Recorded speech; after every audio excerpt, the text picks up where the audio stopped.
Hey guys, welcome to the MagFed Ranch Paintball channel, and today I'm going to be doing a versus video.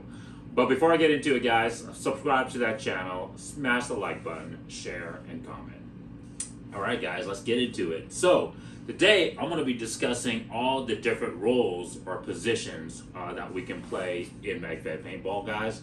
And there's three primary roles, and so those are going to be the versuses that I'm going to be doing today. And the first position is going to be your assaulter, or in airsoft, I think they call this the rifleman position, but I prefer the assaulter position because I think that more clearly describes your mindset or what you're trying to do, your purpose, right, for that position. The second position, guys, is the DMM, or the designated marksman. I'm actually sorry, it's DM, right? The designated marksman position. And then, of course, the sniper role position, right? Okay, guys? And so those are the three positions. And, of course, I'm going to discuss not only mindset, kind of objective, what you're obviously trying to achieve playing that position. And, of course, if we were in a scenario game, scenario event, the people that chose and are assigned to those positions, what their, obviously purpose is, and of course, the equipment, their markers specifically in this video that coincides with that mission, with that purpose, right guys? Okay, so let's begin. Oh, and the other thing I want to discuss too is the rounds, because that is going to come into play as well too, guys. If you look at any system, whether that's real steel, everything is a complete package, guys, right? So it comes down to not only the marker, the barrel, the optic, the sights, the system, right? The functionality, the operations of your marker that's going to allow you to achieve, and then of course the rounds that's going to allow you to fulfill and carry on and obviously achieve your mission as best as possible. Okay, guys. So first role is the assaulter position, guys, and it's gonna obviously start on this end of the table more. In the assaulter position, of course, your mindset is obviously going to be moving fast, right, and engaging your targets, engaging your enemy at a closer distance. Maybe that's not, the super CQB distances as, 1 feet, 2 feet, right? But you're eventually going to potentially have to get those really close quarter battle type of engagements, okay, guys? But like I stated in my other video, where I compared the different marker setups, your mission, your mindset should be 60 yards and in, and maybe out to 80 yards engagements at the most, okay? And so your marker is going to be set up for that, okay? So let's discuss the marker first before I discuss the rounds, right, guys? But your marker it's going to be more compact. You want it to be lighter, so that way, obviously, you're going to be able to move faster, right? You're going to be able to, transition faster from shot to shot in terms of different angles, around a barricade, around a room, right? Going in and out of a room. You're not going to be exposing yourself, right? If you had a longer barrel marker, that barrel is going to peek out, and of course your enemy can see that. So it's going to be about size, which is smaller, and it's going to be about weight, which is lighter, to be able to achieve kind of those benefits, right? Not to say that you don't want it to be accurate though, right? You want to be able to ensure that if you had your marker zeroed in at those close distances, we zero all our markers in at 20 yards, guys, but of course at 10 yards it's going to be, or less, it's going to be spot on as well. You want to make sure that, when you go and engage that target at a very fast pace, right? Because these targets are going to be coming at you at a very fast pace. You want to know that you're going to be able to put your dot right where you need it, and when you press that trigger, it's going to hit your target where it wants to. And that's why, guys, the first strike rounds are so important. But obviously, having the rounds optimized to your setup. We recommend using our Mark 68 Mod O rounds, guys, for the shorter barrels. We've noticed that it significantly reduces the group sizes of the shorties, even out to further distances. But one thing we've noticed with that particular round, guys, the motto rounds, is that it tightens the groups at the closer distances. You know, so from like 60 yards and in, it tightens those groups a little bit more. Okay, guys, and so anything to give you guys the advantage at the distances at which you're intending to play and to carry out your mission, that's what you want. In terms of magazines, of course, you're going to want more rounds, right? Because you're going to want to obviously, shoot more rounds in those closer engagements. You really want to make sure that you hit your target, and they call themselves out, guys. So so you might need to do double taps, triple taps on those targets at closer distances, just so they know that they got hit, and that way you can call them out. Of course, you're going to be engaging more targets, right? It's going to be a more target-rich environment that you're going to put yourself into, because you're going to be obviously assaulting the enemy, and so you're going to need more rounds to take them out. Also, because you're going to be forward advancing towards the enemy, you're going to need to lay down more suppressive fire, right? And so you're going to need more rounds to do that, and more accurately, place rounds to do that as well too. You can't just blindly and go and fire. Otherwise, it's not going to actually, keep their heads down. And so the FS capability, the more magazine capacity, the rounds that are obviously designed to, shoot those tighter groups with the shorter barrels, is going to allow you to do that. Okay, guys. Let's talk about the optics real quick too. So the optic you're going to want to, you can use, but you can obviously use a crossbow scope, but ideally in those shorter engagements, you're going to want to use some type of red dot. The red dot is just going to be a lot faster to acquire in those quick snapshots that you need to, to shoot those targets at. And it's just going to be, a lot easier to find, a lot more visible. There's no parallax as well issues, guys, right? The red dots typically have a shorter distance parallax. You typically at 50 yards. And some of the other ones, like the sight mark that I did a review on, it was only at 10 yards. And so just the optics going to allow you to, shoot a lot faster and engage a lot faster at the shorter distances. While at the same time, of course, using the FS riser, you can still hit those long shot distances if you guys need to, okay? So that's the assaulter, guys. You're going to want to definitely use some type of shorty system. Now, transitioning to the next style of marker, which I call the GPM, or general purpose markers, you can definitely still use this get-up as an assaulter, okay, guys? And one of the trade-offs and benefits that you get is obviously the benefit is that now you can shoot a little bit further distances. The 60, 80 yards are going to be a tighter group. Okay, guys, I'm going to shoot those videos for you guys to prove that point, but just trust me that, the 12 to 14 inch barrel lengths, they're going to give you that 2 to 3 inch difference in group improvements over the shorties at those longer distances. Okay, guys, and so as you're having to advance towards your enemy as the assaulter with a more GPM length marker, you're going to be able to lay that suppressive fire down more accurately and potentially take out your enemy at those further distances. Okay, guys? And, it's still fairly light. It's still fairly wieldy, right? We're not getting into the 18 or 16 inch or above barrel markers. And so it's still going to be handy. It's still light. You can still, maneuver around corners, bunkers, room if you need to. Okay? You would still want to use with the GPM setup, guys. You still would want to use some type of high capacity magazine, whether it's going to be the 18 round magazines for the M17s or the 19 round magazines for the T15s. Okay, guys? Okay, and then like you notice here too that I just have 4 grips on the GPMs and the shorties, guys, because obviously we're moving and running, we're shooting and gunning and running, right? So we're not needing to put down a bipod to engage that that long distance suppressive firepower, right? We're still on our feet, so we're not trying to get into the prone position as much as, let's say, a DM or a sniper role would be. And so the foregrip will just allow you to manage the marker for more accurate shots a little bit better. Now let's talk about the rounds that would go with the GPM markers, right? We typically, you can definitely just go with our general purpose rounds, which are the Mark 68 Mod 1 rounds.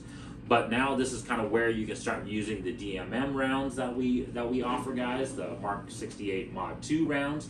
That's going to give you a little bit of tighter groups with the longer, 12 to 14 inch barrels.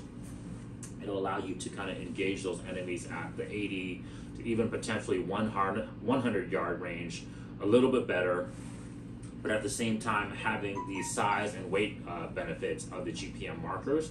Let's talk about optics. This is kind of where now you can definitely use or recommend to use some type of crossbow scope, guys, some type of magnification optic, because now, like I said, you're going to want to engage the enemies at a little bit further distance.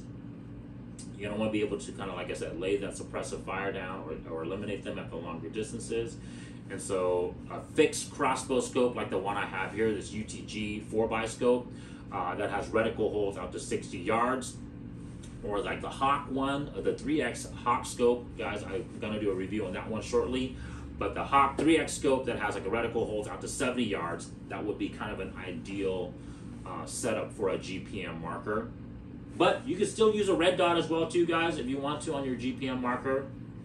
You definitely can still engage the target and have that increased accuracy benefit. Now the downside, of course, is just a little bit of added length and a little bit of added weight, guys. You guys determine, which benefit, which gameplay, which field that you're playing on, right? Which scenario you're playing at, which one you're going to want to do more. Okay, guys. So these two markers, I would kind of fall into the assaulter position. You kind of select and choose which benefits you want more. Okay, guys.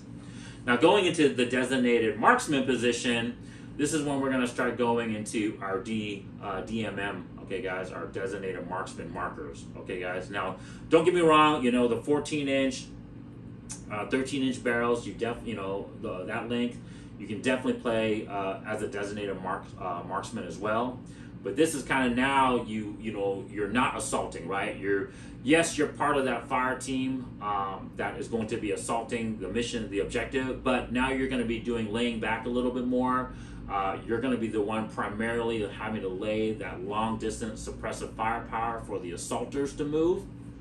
And so this is going to be kind of where you possibly want to attach a bipod, so that way you can get that overwatch position, get that suppressive fire position, so that way you can keep the enemy's heads down, you can eliminate the targets, so that way your teammates that are assaulting can have a free and clear road right to the mission objective, right, guys?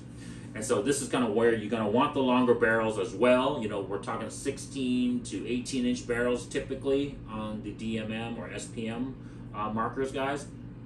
That's going to even reduce those groups at those further distances even further by another 2 to 3 inches, okay? And so at 80 yards, at 100 yards, you're going to have a really good opportunity of taking out the enemy and keeping their heads down. In terms of optics, guys, this is going to be kind of where you want to use, the variable speed scopes now, crossbow scopes. And the reason for that is not because of the magnification. Obviously, this one has an advantage with the 4x magnification. But what you get with the variable speed scopes is the reticle. The reticle holds out to 100 yards or beyond. Okay, guys? And so it's just going to allow you to engage those targets faster. You can engage a target, let's say at 40 yards, 50 yards, and then transition to 80 to 100 yards a lot faster than this scope will, because of those, the reticle holes that this one has. Okay? And then, of course, with the increased barrel length and, of course, that increased accuracy, you're going to be able to, the probability of you hitting a target out to those distances are going to be a lot higher. Now, let's talk about magazines and rounds real quick with a setup. Now, this is kind of where you can start using the shorter magazines. The only reason for that, guys, is, of course, you're going to have a deficiency of rounds now, 11 versus 19, for example. But what you're going to have is obviously being able to shoot from a prone position, right? Or being able to shoot from a barricade or some type of platform, where now the shorty magazines are not going to have that ground clearance issue that you will have with the longer magazines, unfortunately, okay? And then also, like I said, it kind of creates this mindset of, hey, I got 11 rounds, I got to make them all count. I'm not trying to, I'm not also trying to just unload a lot of rounds and and give away my position. I'm doing this overwatch position where I can obviously engage and take out the enemies for my assaulting teammates without being found, because obviously the last thing you want as well too is having the other team's sniper or DM key on to where you are and then potentially take you out as well too, right? But yes, you definitely can still use the bigger mags, but of course, you're going to have that potential of not being able to clear the ground distance, okay? Let's talk about the rounds real quick. Now, this is definitely kind of where you want to start using, the very specific rounds for the longer barrels, guys. So yes, although you can use just our Mark 68 Mod 1 rounds, the general purpose rounds, you're going to want to use now more of the DMM or the sniper rounds, guys. It's going to even give you that extra added accuracy and at the longer distances to really get those group consistencies, right? You're going to really just kind of have this like 10-inch window or less at the 100 yards, 80 to 100 yards, and even up to 120 yards. You're going to get this tighter group and consistency and probability of hitting your target at those longer distances with the optic and of course the rounds as the system. Okay, all right, so that's kind of the DMM marker, guys, for the designated marksman role. Now, of course, don't get me wrong, guys, the designated marksman role will still kind of need to move with his teammate, but like I said, they typically keep more of like an overwatch position, and so not having something that's so light and wieldy is not going to be a disadvantage. Okay, guys? Lastly, we're going to move into, of course, the sniper position. And now this is kind of where you're going to want accuracy is your primary concern, right? You're taking your time, right? You got to have that one shot, one elimination. And don't get me wrong, guys, I think the SPM markers are definitely capable of that out to 100 yards, okay? But with the sniper setups, of course, it's going to be that extra added length of the barrel. Now we're talking the 20-inch barrel lengths, guys. And once again, we're just going to be reducing that group even further and further down at the 80 to 100-yard distances, right? This is also kind of where now you definitely want to use the shorty magazines because we're really focused on making every hit count. Of course, we're going to have to be laying in probably most likely a prone position, concealed, with some type of ghillie suit. And so you're not wanting to obviously, be standing up and taking these shots. Not saying that you can't, but the magazine is going to come into a huge play because you're not going to get that ground clearance if you use the taller magazines. You're going to want to use some type of bipod setup typically as well. A good point with this SASM marker here that we have, obviously our sniper automatic marker here. You notice that we have it colored, all right? So you want it painted, you want it to be able to blend into the environment, right? You want to be able to, that way it's hidden with you. And then of course, because it's so big, you're not moving with it as a sniper, so it's not the disadvantage of having this extra weight because you're not trying to engage enemies at CQB distances. Let's talk about the optics real quick. The optic is going to be very similar to the DM marker setup, guys, because one, you want those reticle holds at the further distances. Okay, so you're going to want to have the 100 or past the 100-yard holds that like the Hawk or the Lumex scopes allow. Okay, guys, check out the reviews on those optics. Okay, and what else? Oh, the rounds. Okay, this is now where we're going to talk about our sniper rounds, guys. And like I said, I'm going to test it, shoot a video for you guys when the weather improves. But this is kind of where you want to have the best, consistent, match-grade rounds for those longer distances. Okay, guys, these are the ones that are going to, increase another 2 inches at the further distances. So you'll notice that as you go to the rounds that are more specific for your marker application, it's going to reduce the groups 2 to 3 inches, and it continues to reduce the groups another further 2 inches. So from like the designated marksman rounds to the sniper rounds, you're going to get this extra 2-inch, reduction benefit. And so now out to the 100 yards, 120 yards, shoot, maybe even out to 150 yards, I'll shoot that video for you guys. We're going to get some really good groups where, you can definitely hit a man-sized target out to those further distances consistently. So that way, it really, obviously, you can definitely play the sniper position now, right, guys? And so that's kind of the mindset, right, guys? So from the assaulter position, that's advancing towards the enemy, engaging the enemies at closer and C3B distances, to the DM position, that's obviously going to be doing kind of the overwatch, but also at the same time having to move with their teammates to provide that overwatch and be able to place accurate suppressive shots and potentially, of course, engage enemies and eliminate them at the further distances, 80 to 100. That setup to, of course, the sniper position, where now you're kind of doing obviously more recon. Maybe you're just doing obviously intel gathering, but you're also potentially needing to take that very important shot at further distances, or of course, at mid-range distances. But you've got to ensure that you're going to take that target out. You're going to want the best accuracy and consistency as possible, and so that's the type of mindset, and of course the equipment, the rounds, the optics that goes with those setups. Okay, guys? So guys, hey, if you guys like that comparison, if you guys like this video, subscribe to the channel, smash that like button. I'll check you guys next time.